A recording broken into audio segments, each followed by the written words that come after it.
সুখেন্দু শেখর রায় কালকে তার এক্স হ্যান্ডেলে একটা বাক্য লিখেছেন, পশ্চিমবঙ্গের মানুষ অসহনীয় নৈরাজ্যের পরিস্থিতি শেষ করে দিল। এবং সুখেন্দু শেখর রায়ের একটা টানাপোড়েনের অতীত আছে। মানে একদিকে যেমন 3 বারের এমপি, 2011 সাল থেকে তৃণমূলের রাজ্যসভার সাংসদ, যার কার্য তৃতীয় টার্ম চলছে, এখনও 2029 সাল অবধি সুখেন্দু শেখর রায়ের টার্ম আছে। কিন্তু আর.জি. কর পরবর্তী সময় সম্পূর্ণ অন্য আরেকজন সুখেন্দু শেখর রায়ের পরিচয় আমরা পেয়েছি। আমি সরাসরি বুলুদার কাছে চলে যাব। বুলুদা, প্রথম প্রশ্ন হচ্ছে যে ধরুন আর.জি. করের ঘটনায় আপনি একেবারে প্রকাশ্যে মুখ খুলেছিলেন। আমার সেই স্টিল ছবিটা আজকে মোবাইলেই দেখতে পেলাম, যে একেবারে আপনি একা মোমবাতি নিয়ে দিনের পর দিন সেই ছবিতে দেখতে পাচ্ছি, যে তখন আমরা লাইভ বহুবার আপনার সঙ্গে কথাও বলেছিলাম, যে একেবারে সরাসরি আপনি মুখ খুলেছিলেন এবং অন ক্যামেরা দেখছিলাম আপনি প্রশ্ন করেছিলেন যে সিপি এবং প্রাক্তন অধ্যক্ষকে নিয়ে হেফাজতে নিয়ে জিজ্ঞাসাবাদ করে জানাতে হবে যে ওই আত্মহত্যার গল্প অভয়ার বাড়িতে যা রটানো হয়েছিল সেটা কারা রটিয়েছিল। তারপর আপনাকে দিনের পর দিন আমরা খবর করেছি দুবার পুলিশ হাজিরার নোটিশ পাঠায় এবং আপনি গ্রেফতারির আশঙ্কায় কলকাতা হাইকোর্টের দ্বারস্থ হয়েছিলেন। এবং এই মুহূর্তে আপনি লিখছেন পশ্চিমবঙ্গের মানুষ অসহনীয় নৈরাজ্যের পরিস্থিতি শেষ করে দিল। একটু যদি ব্যাখ্যা করেন আপনার এই মুহূর্তে অবস্থানটা কি? আমি গতকাল যে এক্স হ্যান্ডেলে যেটা লিখেছি, আমি এই পরিস্থিতিটা কিন্তু ফিল করতে পেরেছিলাম অনেক আগে থেকে। এবং যদি প্রথম থেকে উপযুক্ত ব্যবস্থা নেওয়া হতো বিভিন্ন ঘটনার পরিপ্রেক্ষিতে, তাহলে হয়তো এই দিনটা আমাদেরকে দেখতে হতো না। কিন্তু যখন আর.জি. কর ঘটলো, সেটা আমার দেখে মনে হলো, আমার রাজনৈতিক অভিজ্ঞতা থেকে, আমার আগামী বছর রাজনীতিতে 60 বছর পূর্ণ হবে, এই প্রায় 6 দশকের অভিজ্ঞতা থেকে আমার মনে হলো যে এইরকম একটা জনবিস্ফোরণ সরকারের বিরুদ্ধে, প্রশাসনের বিরুদ্ধে পশ্চিমবাংলায় আমার মনে পড়ে না আর কখনো ঘটেছে। সুতরাং আমি চুপ করে থাকিনি। আমি দেখলাম যে এটা উপযুক্ত সময় দলকে একটা বার্তা দেওয়া, যে দলের মধ্য থেকেও একটা প্রতিবাদী কণ্ঠ উঠুক এবং দল যদি মনে করে যে এই অবস্থাটাকে নিয়ন্ত্রণ করতে গেলে যারা রাস্তায় নামছে তাদেরকে, তাদের যে জ্বালাটা, সেই জ্বালাটা দূর করবার জন্য কি কি উপযুক্ত ব্যবস্থা নেওয়া যেতে পারে, যদি তড়িঘড়ি সেটা করা যেত, তাহলে মনে হয় আমরা খানিকটা হলেও সামাল দিতে পারতাম। মুশকিল যেটা হচ্ছে যে শাসন ক্ষমতাটা কেন্দ্রীভূত হয়ে গেছিল কিছু মানুষের হাতে, যারা ধরাকে ছড়া জ্ঞান করছে। গণতন্ত্রে মানুষ ছাড়া কোনো কথা নেই, মানুষকে বাদ দিয়ে গণতন্ত্র কিছু হয় না। এই সত্যটাকে আমরা ভুলে গেলাম। ক্ষমতা আমাদেরকে ভুলিয়ে দিল। এক ধরনের সুবিধেবাদী এবং সুবিধেভোগী লোক, তারা দলটাকে নিয়ন্ত্রণ করতে শুরু করলো এমনভাবে, যেখানে রাজনৈতিক নেতৃত্বে যারা রয়েছেন বিভিন্ন পর্যায়ে, তারা প্রায় অপ্রাসঙ্গিক হয়ে গেল। নইলে আমাদের তৃণমূল কংগ্রেস দলের যে সাংগঠনিক চেহারা ছিল, তৃণমূল স্তর থেকে অর্থাৎ পঞ্চায়েত স্তর থেকে শুরু করে লোকসভা স্তর পর্যন্ত ত্রিস্তরীয় যে ব্যবস্থা আমাদের, সর্বক্ষেত্রে যে দুর্দান্ত সাংগঠনিক ক্ষমতা বা কাঠামো তৈরি করা সম্ভব হয়েছিল, তারা সকলে আস্তে আস্তে কিন্তু অপ্রাসঙ্গিক হয়ে যাচ্ছে। সেখানে সেই জায়গাগুলো, পরিসরগুলো দখল নিচ্ছে কতগুলো ভাড়াটে সেনা, একটা কোম্পানি, একটা কর্পোরেট, একটা মার্কেটিং অর্গানাইজেশন। গণতন্ত্রে এটা হয় না। এদের সাহায্য দরকার পড়তে পারে, সেটার একটা সীমিত অবস্থার জন্য, সীমিত কারণে বিভিন্ন সাংগঠনিক বা অন্যান্য এই ধরনের সংস্থার সাহায্য নেওয়া যেতে পারে। কিন্তু তারা যদি দলকে পরিচালনার দায়িত্ব নিয়ে নেয়। We are getting you clear. আপনি ভাড়াটে সেনা মানে আইপ্যাক মিন করছেন, কিন্তু আমি আপনার 2-3টে বাক্য আগে যদি ফিরি, আপনি বলছেন যে সুবিধেভোগীদের নিয়ন্ত্রণে চলে গেছিল। আমি বলছি তৃণমূল দল তো একেবারে শীর্ষ স্তরের নিয়ন্ত্রণ মমতা বন্দ্যোপাধ্যায়, অভিষেক বন্দ্যোপাধ্যায়। তো আমি বলছি যে তাহলে তো আমায় বলতে হবে যে তাহলে আপনি স্পষ্ট করে বলুন কারা সুবিধেভোগী, কারণ আর কেউ তো নিয়ন্ত্রণ করতে বলে আমরা অন্তত জানি না।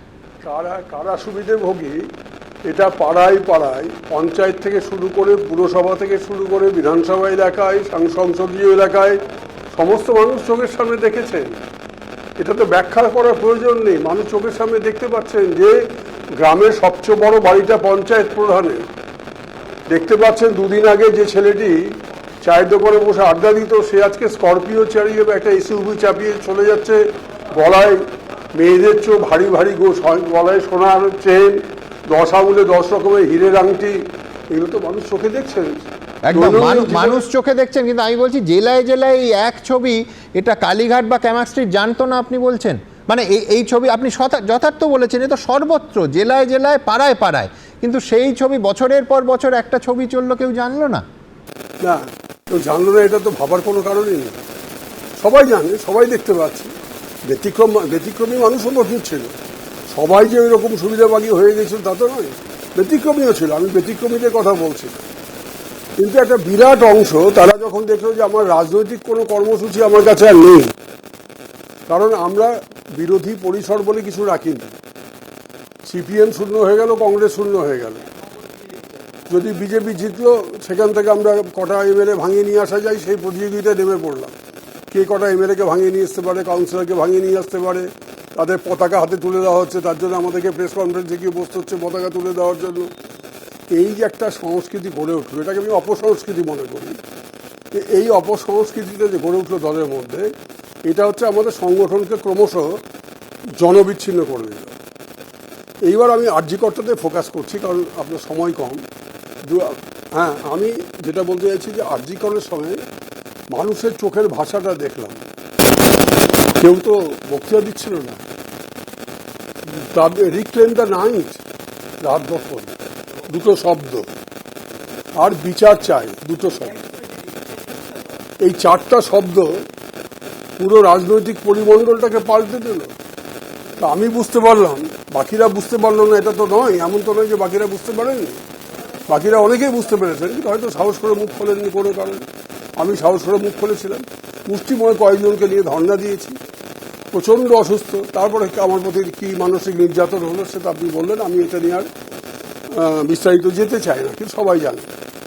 আমার খারাপ লাগলো যে আমি যে একটা সিচুয়েশনটা বুঝতে পেরে একটা ওপেনিং দিলাম, একটা কিউ দিলাম দলকে, দল সেটা গ্রহণ করলো না। দল উল্টো আমাকে কিভাবে সাহায্য করা যায় পুলিশকে দিয়ে। আমি শাসক দলের সাংসদ, একটা সাইবার সেলের ওসি আমাকে ফোন করে হুমকি দিচ্ছে। আমি ওর বিরুদ্ধে রাজ্যসভায় প্রিভিলেজ এনে ওর চাকরিটার ব্যবস্থা করতে পারতাম, কিন্তু that is a long run process. আমাকে ইমিডিয়েটলি বাঁচতে হবে। আমি অত্যন্ত অসুস্থ তখন।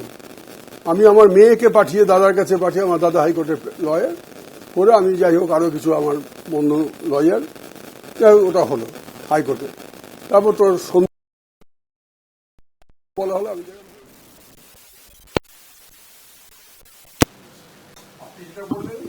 সেটা একটা ওদের গায়ে বেশি জ্বালা ধরলো। কারণ পুলিশ কমিশনার, আচ্ছা পুলিশ কমিশনারের দায়িত্ব নেই ঘটনাটাতে? আপনার কি মনে হয়? আপনি এতকালের প্রবীণ সাংবাদিক, আপনি বহু ঘটনা নিয়ে আপনি অনুষ্ঠান করেছেন, আপনার কি মনে হয় না যে আরজি করে ঘটনাতে যদি প্রথমে কাউকে দায়ী করা হয় তাকে সেটা পুলিশ কমিশনার করতে হবে? What hell he was doing?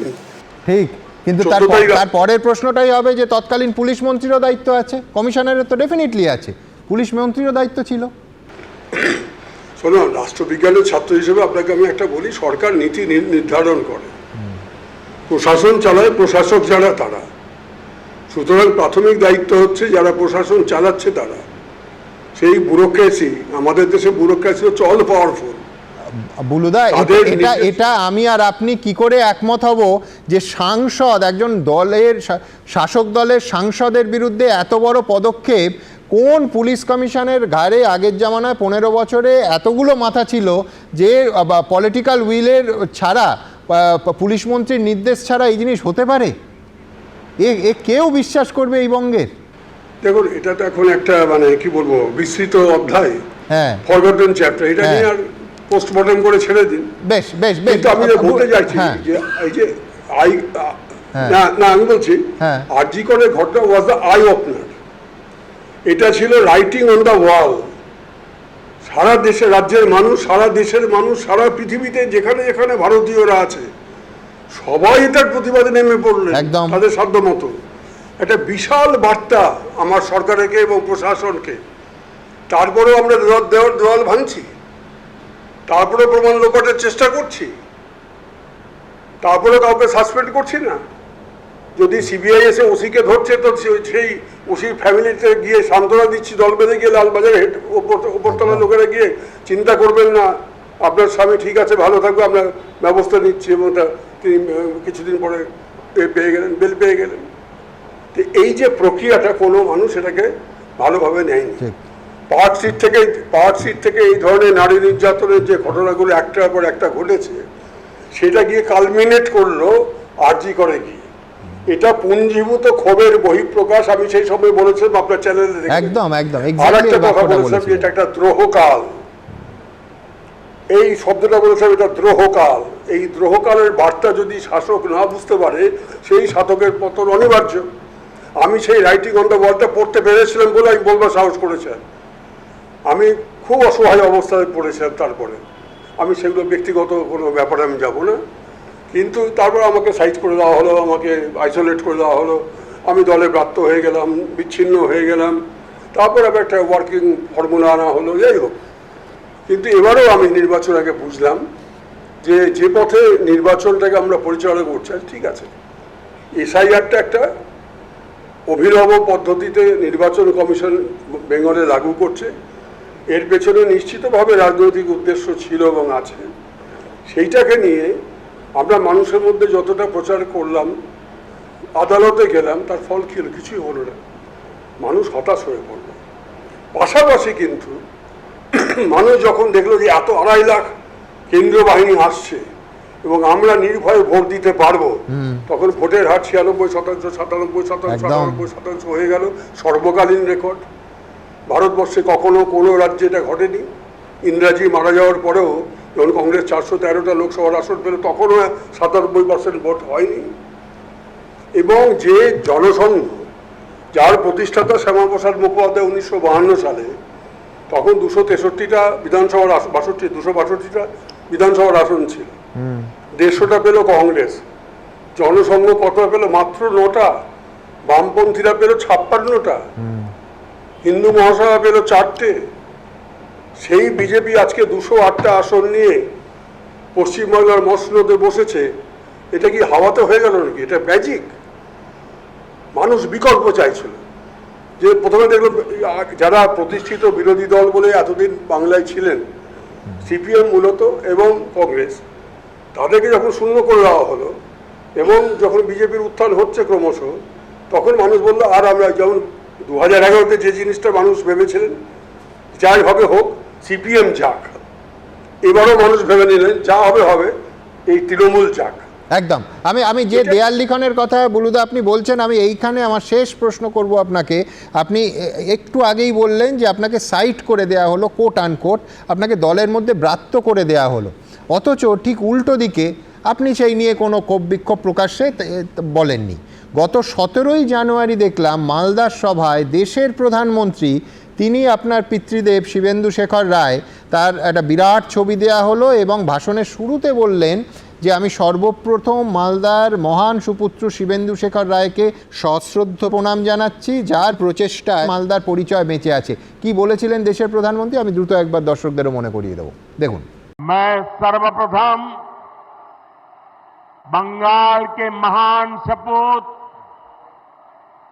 Shivendu Shekhar Roy को श्रद्धापूर्वक नमन करता हूं, जिनके प्रयासों से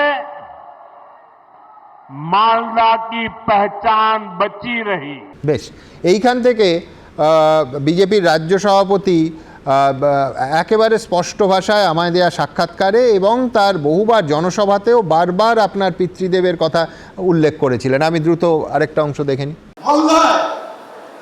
তৃণমূল কংগ্রেসের নেতা, তৃণমূল কংগ্রেসের সাংসদ সুখেন্দু শেখর রায়ের পিতা শিবেন্দু শেখর রায়, তিনি বিবাদমান মালদার জমিদারদের এক জায়গায় করে নিয়ে কলকাতায় পৌঁছেছিলেন ডক্টর শ্যামাপ্রসাদ মুখার্জির কাছে। বাংলার ইতিহাস, আমাদের পাঠ্যপুস্তকে আজ শিবেন্দু শেখরের নাম নেই, কিন্তু যার কারণে একে মালদায় আমরা বসবাস করছি, ওটাকে ভারতবর্ষ বলতে পারছি, তার মধ্যে সবচেয়ে বড় অবদান যদি কারণ থাকে সে শুভেন্দু শেখর রায়ের অবদান শ্যামাপ্রসাদ মুখার্জির লড়াই। এই যখন বিজেপির বুলুদা জাতীয় স্তরে এবং রাজ্য স্তরে অবস্থান, একদিকে প্রধানমন্ত্রী, একদিকে শ্রমিক ভট্টাচার্য, আর অন্যদিকে আপনি বলছেন যে দলে কোণঠাসা আপনি ব্রাত্য করে রাখা হয়েছে, আপনার দলীয় অবস্থানে, যদিও আবার বলছি আপনার তৃতীয় দফার টার্ম 29 সাল অবধি আছে, কোনো কি পরিবর্তন আমরা দেখতে চলেছি? না, যদি পরিবর্তন ঘটে আপনি নিশ্চয়ই দেখতে পাবেন।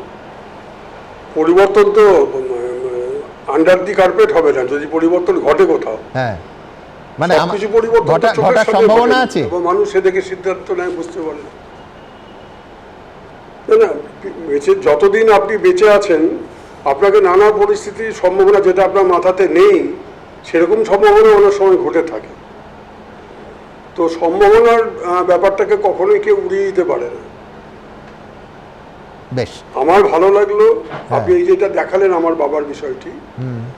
আমি এক লাইন শুধু বলবো এই পরীক্ষিতে, যে 79 বছর আগেকার একটি ঘটনা, একটা ভয়ঙ্কর অবস্থা তখন, যে মালদা মতো আরও অনেক জেলা, প্রত্যেকটা জেলায় পশ্চিমবাংলার বেশিরভাগ জায়গা মুসলিম লীগ চেয়েছিল পাকিস্তানে যাক, পূর্ব পাকিস্তানে। আমার বাবা বাউন্ডারি কমিশনে লড়াই করেছিলেন, অ্যাপিয়ার করেছেন ডক্টর মুখার্জির নির্দেশে এবং এনসি চ্যাটার্জির সাথে। এই স্বীকৃতিটা কোনো বাংলার কোনো ইতিহাসে কোথাও লেখা নেই। একমাত্র নর্থ বেঙ্গল ইউনিভার্সিটির একজন প্রফেসর, তিনি তার একটা রিসার্চ পেপারে বিস্তৃতভাবে এটা আলোচনা করেছেন তখনকার পরিস্থিতি এবং কারা কারা কী নেতৃত্ব দিয়েছিলেন। 79 বছর বাদে ভারতবর্ষের প্রধানমন্ত্রী মালদার মাটিতে দাঁড়িয়ে আমার বাবাকে শ্রদ্ধা জানাচ্ছেন এর জন্য, এটা একজন সন্তান হিসেবে তো আমার কাছে খুব গর্বের বিষয়। পাশাপাশি দুঃখের এটাও যে পশ্চিমবাংলার কোনো মুখ্যমন্ত্রী বা ভারতবর্ষের অন্য কোনো প্রধানমন্ত্রী তারাও গেছেন মালদাতে বহুবার, কিন্তু কখনোই কথাটা তারা বক্তৃতাতে বলেননি। এটা আমাকে বিশেষভাবে, আমাকে এবং শ্রমিক ভট্টাচার্য যে রাজ্যসভাতে আমার উপস্থিতিতে এই একই প্রসঙ্গ তুলেছেন, সেদিকটা আমি কৃতজ্ঞ তাদের কাছে, নিশ্চিতভাবে কৃতজ্ঞ। অনেক ধন্যবাদ সুখেন্দুদা। এবিপি আনন্দ, এগিয়ে থাকে, এগিয়ে রাখে।